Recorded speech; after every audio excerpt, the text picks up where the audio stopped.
Hello everyone and welcome back or welcome to my channel. My name is Kenzie, and if you've seen my videos before, you might know that I am currently working on draft 3 of my fantasy novel Project Calliope. But Project Calliope is not the first book that I've ever written. It's actually, I think, the 6th one. I might not have that count right, but I have written several other books. Project Calliope is definitely the furthest that I've ever gotten. It's the one that I'm trying to hopefully query and get published if I can, but I have written multiple other projects, and I thought it would be kind of interesting today to just sit down and go through one of my oldest projects. Not the first novel that I ever wrote. I want to say the second or third. I wrote a lot as a child. I had a ton of projects going when I was a kid. None of them I ever got very far with or finished. And then in high school around 2020, I want to say, I started getting a lot more serious with my writing, and I sat down with the intention of writing a finished novel. And that's not the book that we're going to be going into today. I don't know when I'm going to be brave enough to talk about that one. It was a weird,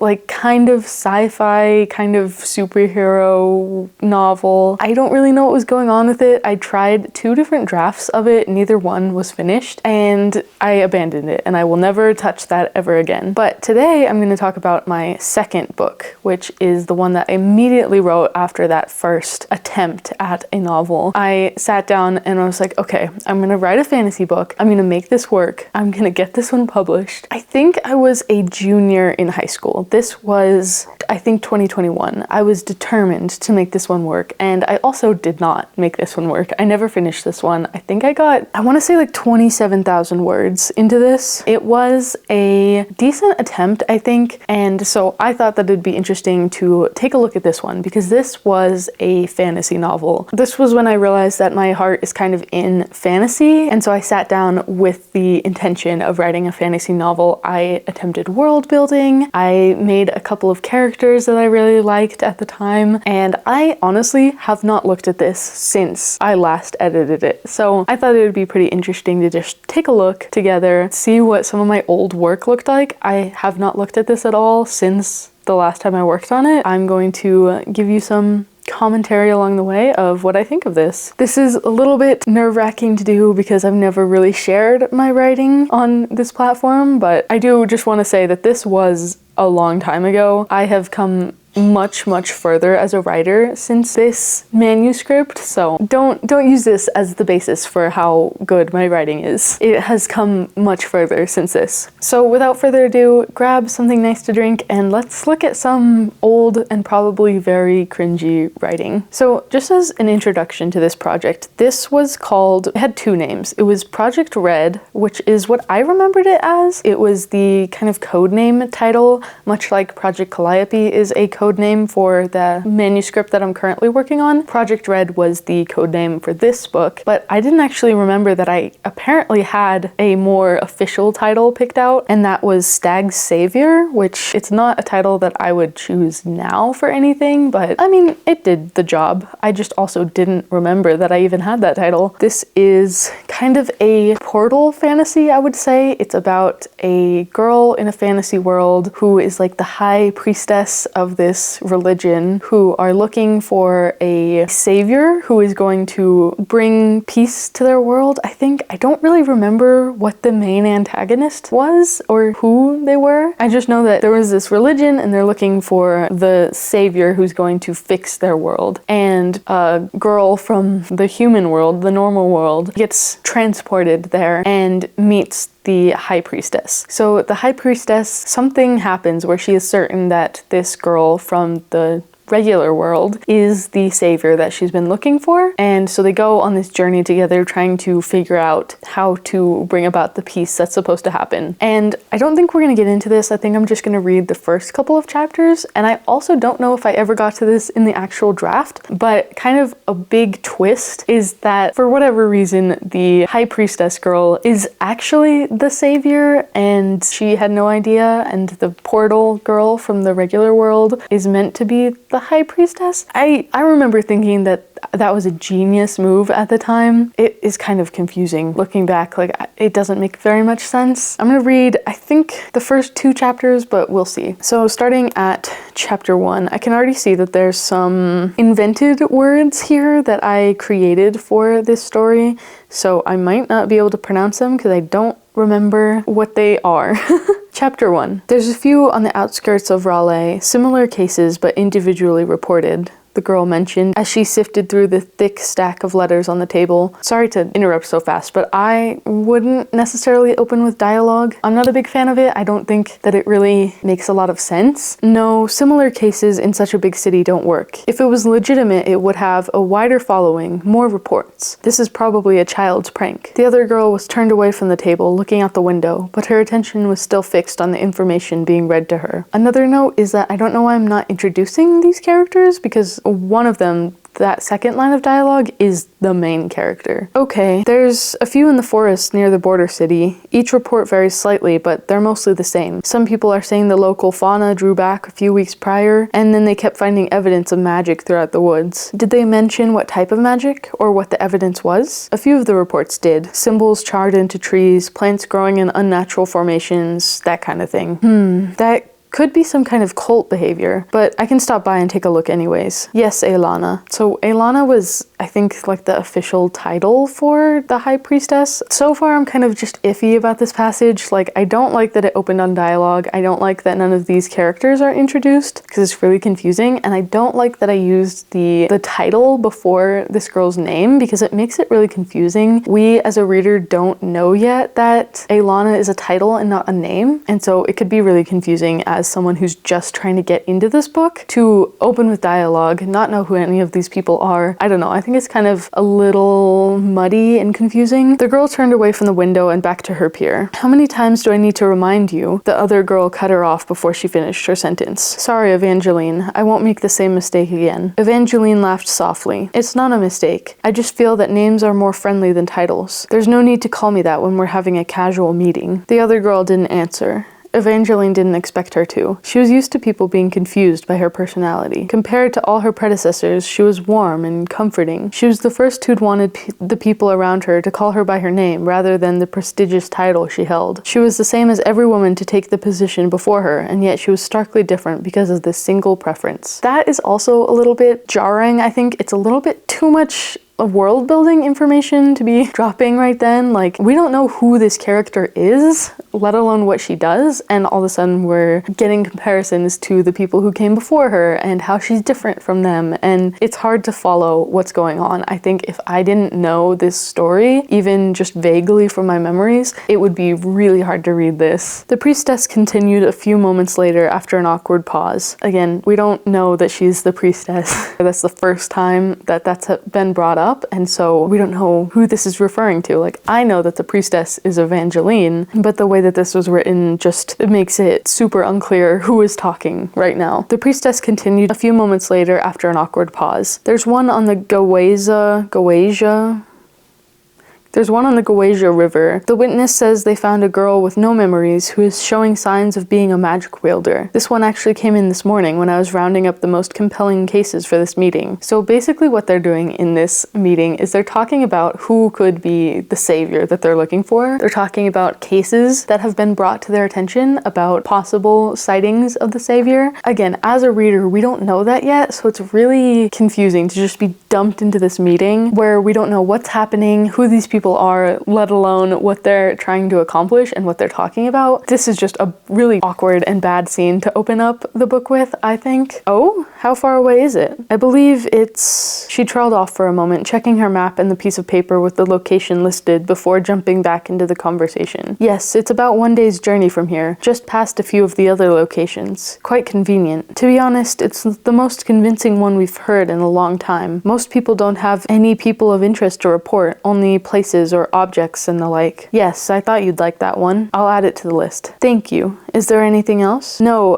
Evangeline. That was the entire list. All right, thank you. Eva turned and headed for the door of the maps room, tucking the list of locations to visit under her arm as she went. She swung the creaking oak door outwards and stepped into the hallway beyond. I remember when I was writing this that I was really trying to go a little bit more in depth with the descriptions, because in my first attempt at a book, I was really bad at describing anything, and I had super bad white room syndrome. And it's still something that I struggle with in my writing. I have to pay extra attention to my descriptions and my setting, but I remember trying really hard to describe the setting and everything when I was writing this. In her head, she quickly ran through the mental list of tasks she needed to accomplish before she set out in the morning. There were several more things to be accomplished than what she thought she was capable of, so she sorted through the list in an attempt to decide which could be moved to a later date. Her mind worked quickly, and her body moved through the halls of its own accord, heading up to the tower in which her bedroom perched to drop off her things before beginning her work. I think in this little paragraph, I was trying to give insight to her character. She is a very organized, strategic, and grounded person. She likes order in things, and I was trying to kind of show that off. And I think it's okay. I just think that we're missing the foundation information that we need about this character. Like, we barely know who she is. I don't think it was really the best move to so quickly be giving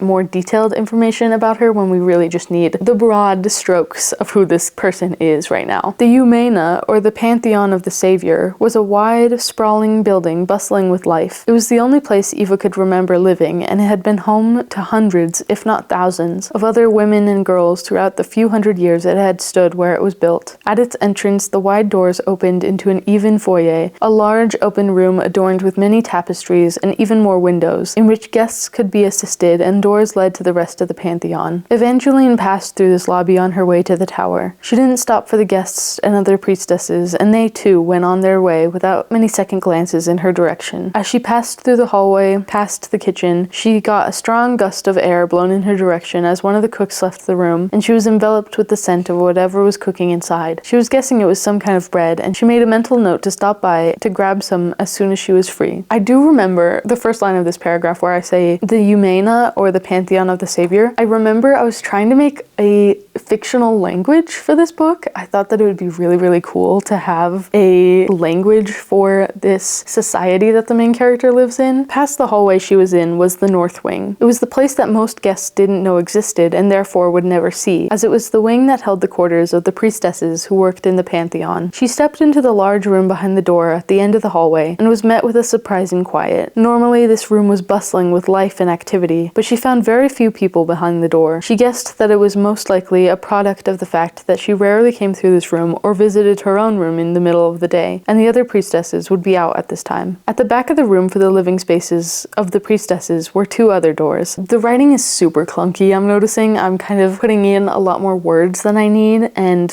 using too long of sentences for what I'm trying to say. I really feel like this could have been tightened up a little bit to be better conveying the information with less words, because this is just kind of clunky to read. At the back of the room for the living spaces of the priestesses were two other doors in separate corners, each leading off to their own towers. The door on Evangeline's left was the Tower of the Cajur, a room dedicated to the goddess the Pantheon was built for, a room any of the priestesses could visit to pay homage to the Cajur or to seek guidance. In the other corner was the door leading to the Tower of the Aelana, the tower that generations of the leader of the Pantheon had lived in since the day the Pantheon's construction was completed, and it was the room Evangeline had been living in for the past 3 months. Oh, so Evangeline is very new to being the High Priestess, so I think that that's kind of part of her character. She's trying to get used to all of the processes that she has to deal with now. We barely knew that she was a priestess, and it is very hard to tell that she is new to any of this. She's a little bit too at ease with everything, and I think the other characters, not that we've really met anyone else, but the fact that she was like walking through the main room and no one stopped to talk to her, they already respect her and her time, I think was kind of a little off-putting. It kind of contradicts this fact that we later bring up.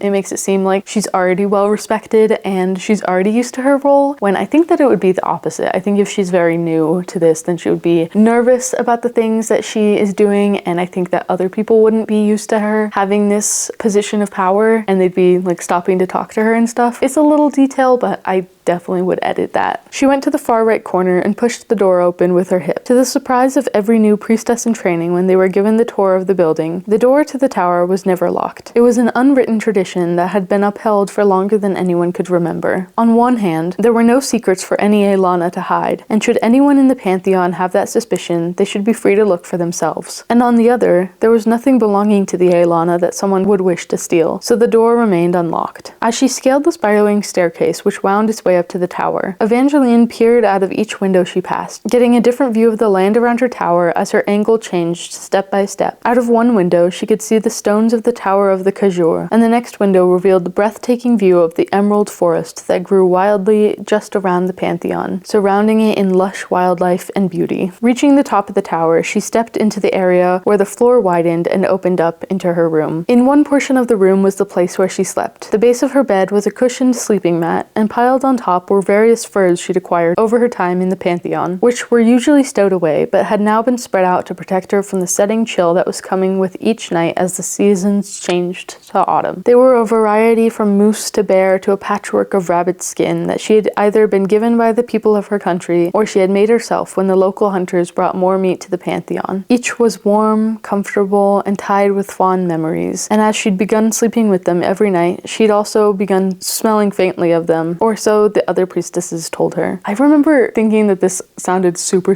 comfortable, this little chilly room at the top of the tower just enveloped in furs and the like warm, comforting scent of the furs. I kind of like that little paragraph. In another space was a stack of books she had borrowed from the Pantheon library. She typically borrowed 3 a week, brought them with her when she traveled, and exchanged them upon her return. Right now she had 4 sitting in that corner, one of which was slightly overdue, and a book that she hadn't opened in quite a while that she was still stubbornly insisting to herself that she would get around to reading. Beside the books was a set of handheld weaving equipment and some knitting tools, along with the various threads and yarns needed to use the tools. Filling the last remaining space was her bundle of personal necessity items, ranging from a more formal dress to the wooden brush she'd brought along with her to the Pantheon when she was a child, to the pair of worn slippers she wore at the end of the day. She placed the list of locations atop this bundle and turned to face the large window that her bed had been nestled under. The normally vibrant greenery of the forest which her window faced had been slowly shifting to warm hues of orange and gold as the days became shorter and the sunlight more weak. She unlatched the lock on the window and let it swing slowly open,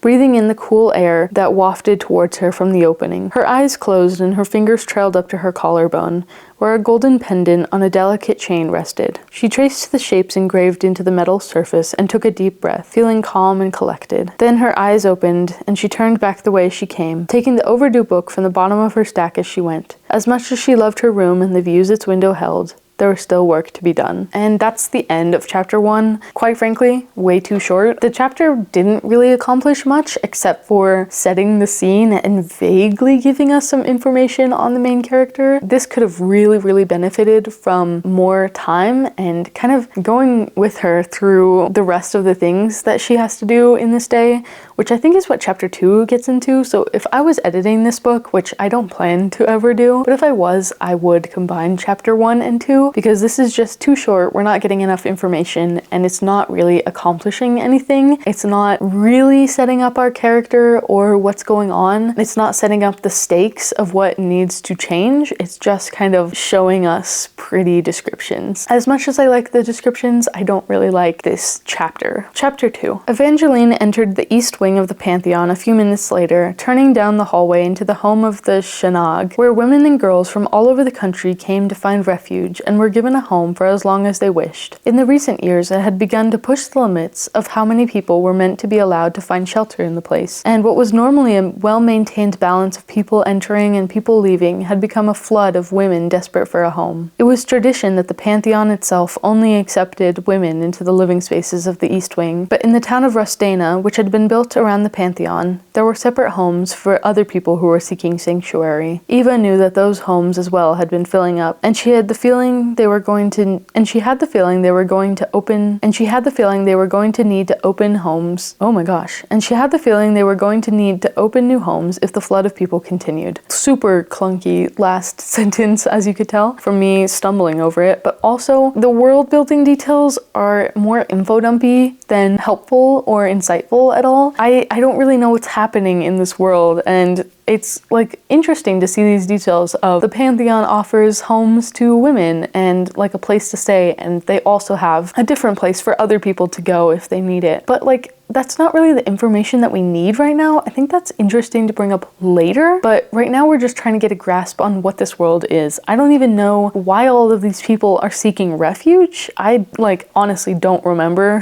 what they were seeking refuge from. So it's kind of confusing just to know that they are seeking refuge, but not why. I think we should have started with stakes and then built up the effects of those stakes. Like, show us what the problem is and then show us like who's being affected, what's wrong for them. All of that kind of stuff I think is a lot more helpful to be bringing up right now so early into the book. She was visiting to see what the condition of the home was. She did the same routine check every month. For the 3 months so far she'd been Aelana, and each month she only found a slightly worse version of what she'd found in the month previous. The room was packed, beds squeezed in wherever they could fit, too many people in the room even when some of the women were out for the day. When she entered, a few of the closest women turned to look. One little girl, maybe 5 years old, tentatively stepped towards her, and a few more followed. Eva dropped to her knees to be on the girl's level, and the girl took a few more halting steps forward. "Are you the Aelana?" the girl said quietly, her voice like a set of soft bells. Evangeline nodded, and the girl broke into a grin. "I knew it! You look just like how my Mashi said you would look. And you, little miss, look like a princess," Evangeline replied, holding out a hand, which the girl took, her hand like that of a doll next to Eva's. "Thank you, Aelana, but princesses don't live in shelters like I do." The girl's face fell. Kind of weird for a 5-year-old to say. I don't think that's very realistic.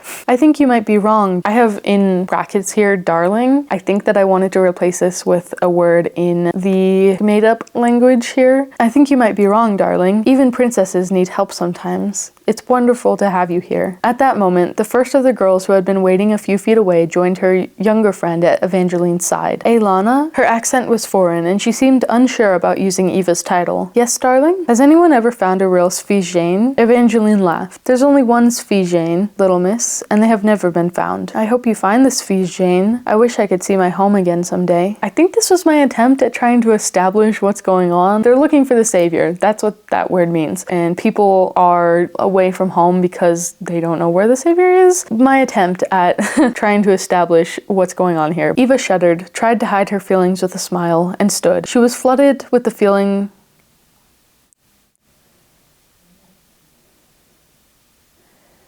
that sentence makes no sense. She felt absolutely hopeless. With a few more answers to the girls and a quick farewell, she turned to the desk built into the wall to the left of the entrance. There, she would find at least one of the priestesses charged with managing the home of the Shanag, which is the main reason she'd come to the east wing. She tried not to let the feeling swell, but as the girls returned to their mothers, she couldn't help but feel dragged down by the knowledge that she most likely wasn't going to find the Sphygane, and these girls might never be able to return to the places they came from. So we're kind of getting some information here with Evangeline being hopeless and not really believing in herself. I think that was kind of her character arc, was like learning to trust herself and her abilities. I think that's a fine detail to be including here. I don't know that my approach to giving that detail was the best, but I see the intention behind it. When she reached the desk, she tapped the bell sitting in its center, and soon after, one of the priestesses rounded the corner of the wall between the desk and the managing office and greeted Evangeline with a smile. Again, my writing is super clunky. I'm just using too many words here. I think I was trying to make it really sound well written, but I'm just using too many words. "Good morning, Aelana. What can I do for you?" "Good morning. I was wondering if you'd be able to give me the records for this month." "Of course, Aelana. I'll be right back with that." Evangeline waited in silence, trying not to think too hard about things. From the state of the room, she guessed the records would be telling her that around 200 or so more women and girls had joined the home, but she couldn't be certain until she saw the pages for herself. Shortly after, to Evangeline's relief, and just as her uneasy thoughts were closing in again, the priestess priestess came back around the corner, carrying a small stack of papers wrapped with red string, which she handed to Eva. "That's a copy of the records. You can keep that one," the priestess said with a smile, smoothing the front of her dress as she leaned against the dark wood of the desk. "Thank you." With nothing else to say, Evangeline tucked the pages under her arm and turned back the way she came, heading for the doors. Her next stop was the West Wing, where she needed to visit the home of the Tajil. Today was her day for gathering records, assessing situations in the Pantheon, and giving her findings to the managers in the records room. At the home in the West Wing, she needed to gather information regarding the intake of new Tajil and the progress of those who had been in the learning system since the last check. She passed through the lobby once more, slipping past a few groups of priestesses and visitors, then made her way into the central hallway at the back of the foyer. I think my intention here was just to kind of follow Evangeline through her day and kind of give insight into what her world is like, which is fine. I understand that, and that's, like, the intention is good. It's just a lot of info dumping, and I definitely didn't see it this way when I was writing. I thought I was kind of slipping in interesting little details as I went. It's just too much. There's too much going on. It's too many words that are unfamiliar. This is like the stereotype of a fantasy novel where you don't know what's happening for 100 pages. I don't remember what a Tajil is. It might be like the trainees to be priestesses, but there's just too much happening, too many unfamiliar terms and concepts. Bad reading experience. The West Wing, as always, was filled with the Tajil, young girls going between classes, talking with their friends, walking with mentors or older Tajil. Evangeline took a turn down the hallway that cut the West Wing's lower portion in half, then pulled the door to the guidance room open before stepping inside the room. It was a place she had seen a lot when she was growing up in the Pantheon, before she was chosen to switch her training from that of a normal priestess to that of the Aelana. It was filled with small help desks, each with a priestess waiting to help any Tajil who might walk through the door in search of assistance. Evangeline remembered coming here often during her time as a Tajil, though she couldn't recall why the visits had been so frequent or what she had been meeting about. She slid into the seat in front of the nearest help desk, where a priestess named Lydia was waiting. Lydia was an older woman, reaching her days of retirement, and she was one of the women Eva could clearly remember speaking to on most of the occasions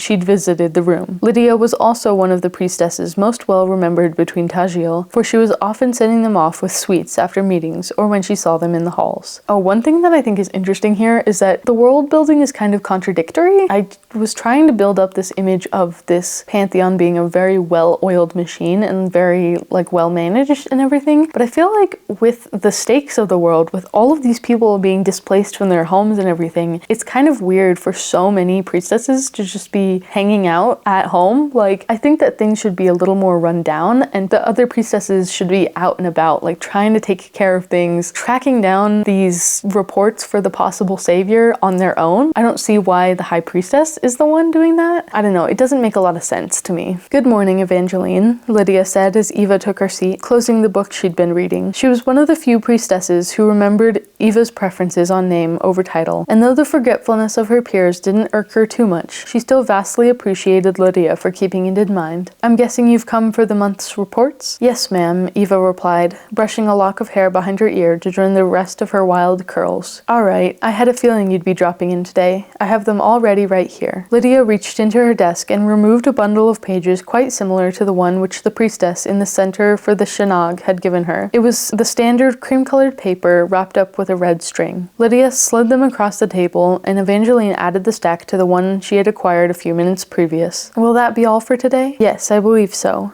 Thank you for your help. It's not much, but you're welcome anytime, as always." As Evangeline stood, Lydia slid her a piece of molasses bark wrapped in thin cloth. Eva accepted it with a smile and popped it into her mouth as she left, feeling at ease after the short time spent with Lydia. I don't know, the task by task gathering records and meeting people is a little bit weird. I think that she should have had more responsibility. Again, with people being displaced from their homes and some kind of conflict going on, which I myself don't really remember, Evangeline would have way more responsibilities and way more to be taken care of than just getting records. I think that records would be brought to her and she would have other more important things to be taken care of. This is kind of weird. It makes her seem like she's in a position much lower than she's supposed to be. Her next stop wasn't a necessity, but rather something she felt would help her relax and would be something fun for the Tajil. She slipped into the room that held their sleeping quarters, which was a much smaller replica of the room where the priestesses lived, and she was met with an abundance of Tajil running forwards to greet her, each girl grinning with delight. "Good morning, Aelana," a few of the girls exclaimed exclaimed eagerly, and their cheers were quickly echoed by their peers. "Good morning, girls." Eva allowed one of them to take her hand and guide her down to the large table in the center of the room. It was covered in various books and papers, which some of the girls brushed aside to make room for her to sit. "How are your studies going?" "They're going great," one girl exclaimed before Evangeline was even fully finished with her sentence. "Yeah, next week we get to start learning about the Cajur," another chimed in excitedly. "Oh, the Cajur. She has always been my favorite area of study. I still read lots of books about her." I feel like that would be introductory for a religion.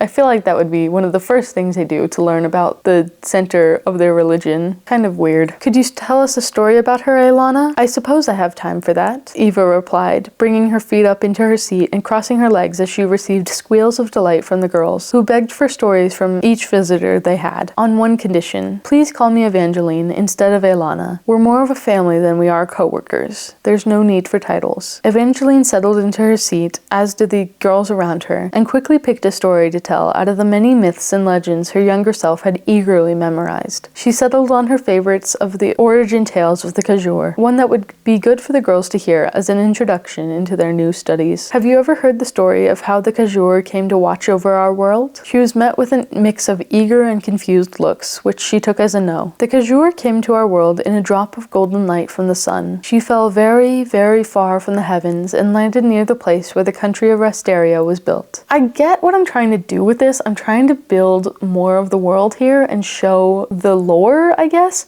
but it's just misplaced, I think. I think that this should be a little bit later. I think that this scene with the young trainees and she's telling this story is fun, and it could be a good scene to include somewhere. I just think that it should have been later. I think that it would have worked better if it came at some point deeper into the story when we have a better grasp on what's happening. Because I don't think it's really necessary to know anything about the goddess of this world if we don't even know what the stakes are here. We're 2 chapters in and we don't know the stakes yet, and instead we're getting world building details. Just kind of interesting but misplaced. "Is that why we built our country here?" one girl in the back of the crowd piped up. "Yes, that's right." Evangeline smiled at the girl and was met with a bashful grin. "So the Cajur wandered the land for some time as a creature of flowing light, an expansion of what she was when she fell from the sky. She stayed like this until one day she decided to create her own form. Can any of you guess what she decided to look like?" Eva knew it was a bit of a ridiculous question to ask them, for she was sure they'd heard at least a dozen descriptions of the Cajur, even in their short time at the Eumena, but she wanted to involve them rather than just tell the story and leave. "A doe!" a few of the girls cried out, hands reaching up as if they were waiting to be called on in their classrooms. "That's right. She became what we know today to be the doe. She was a majestic creature, so awe-inspiring that one day the trees became aware of the goddess roaming their earth. And do you know what the trees did?" She was met with silence from the group. The trees decided to give the Cajur a gift, a token of their appreciation for her, and companions to keep her company in the lonely earth. They created stags, creatures that looked like her but wore headdresses of tree branches. They made 7 of the new creature and gave them to the goddess. And what do you think she did when she saw what the trees had made for her? The youngest girl of the group, maybe 3 or 4, scooted forwards and spoke. "She was very happy," she said softly. "Good job, darling, that's right." She was so happy, in fact, that she realized how wonderful the creatures of the world were. They had created a beautiful creature and group of friends for her simply because they thought she was beautiful. So on that day she decided to become more than the golden light or doe she'd been before. She decided to become the protector of all life in the world, a guardian for all the wonderful things she had met and all the creatures that were still to be created. "But Ailana," one girl said, "I thought she created everything." "No, but that's something a lot of people think. She protects us, guides life, and keeps the world beautiful." And then I have brackets that say insert something to close off this scene. Again, though, world building details don't need to be this soon. Like this in-depth story about how the founder or head of their religion came to be doesn't need to be here. It can be moved on to some point later. I think that it would be a lot more beneficial to take place later in the story. Eva returned to her room after dark upon completing as many of her tasks as she could. She settled into her small nest of furs and blankets and reached across her stack of books to pick up her weaving tools. The Pantheon had its own loom for weaving, but Evangeline had a very small handheld loom that she often used to work on before she went to bed to help her fall asleep. She sat in bed, weaving a small piece of cloth until her eyes became heavy. After she put the loom back in its place behind her books, she curled up and was asleep almost instantly. And that's the end of chapter 2. There's quite a bit more. This is 8 pages out of 59, but I feel like that gives us a decent grasp on how this story was. Super underdeveloped in the places that it needed to be more developed, and super overdeveloped in places where it didn't necessarily need to have all of that detail and lore, I guess. Like the world building, I definitely put a lot of effort into it. I know that there's a lot of details that weren't covered in these first 2 chapters that might not have ever been covered in the draft. I just had them on note cards somewhere. I should have been working more on the plot because I don't think that I knew how this story was gonna end or what the middle was gonna be. I should have worked more on the plot, I should have worked more on the character, and I should have worked more on the intro, because we just do not have a good feel for anything in the beginning of this book. We don't know what the stakes are, who this character is, what's going on here. The world building details are kind of contradictory. There's a lot wrong here, but the bones are good. I think that this set me up for learning how to write and how to do things better, because I mean, I can look back now and see all of the things that are wrong and all of the things that I would change. So, you know, I've got better at writing, and this definitely was a factor in that. If I hadn't written this, then I don't think that I would have been at the place where I am today. So I don't think that this was a waste at all. I don't regret writing this, even though it isn't very good and I never finished it. I think that it was just a building block in my writing journey as a whole, and it influences my writing currently. Hopefully that was an interesting video for you. Interesting to see my old writing and what I think about it now. I definitely thought that this was interesting. Like I said, I haven't touched this since 2021, so I didn't remember any of this. I don't remember much of the story itself, so this was fun for me to look at. I hope it was fun for you as well. If you'd like to see more videos like this, let me know. I definitely have other projects that I could look back on and kind of dig deeper into. Maybe I could also do like an editing video where I kind of take a look at something like this or one of my other projects and go line by line through a chapter and try and rework it a little bit. If you're interested, do let me know in the comments. I would love to make something like that or look into making something like that. If you're interested in any of my other videos, I make writing vlogs, discussion type videos like this one, all kinds of writing related things, so feel free to check any of that out. If you made it this far into the video, leave me some kind of paper emoji. I appreciate you so much for being here. Thank you for watching this video, and I hope that you're having a great day. Bye!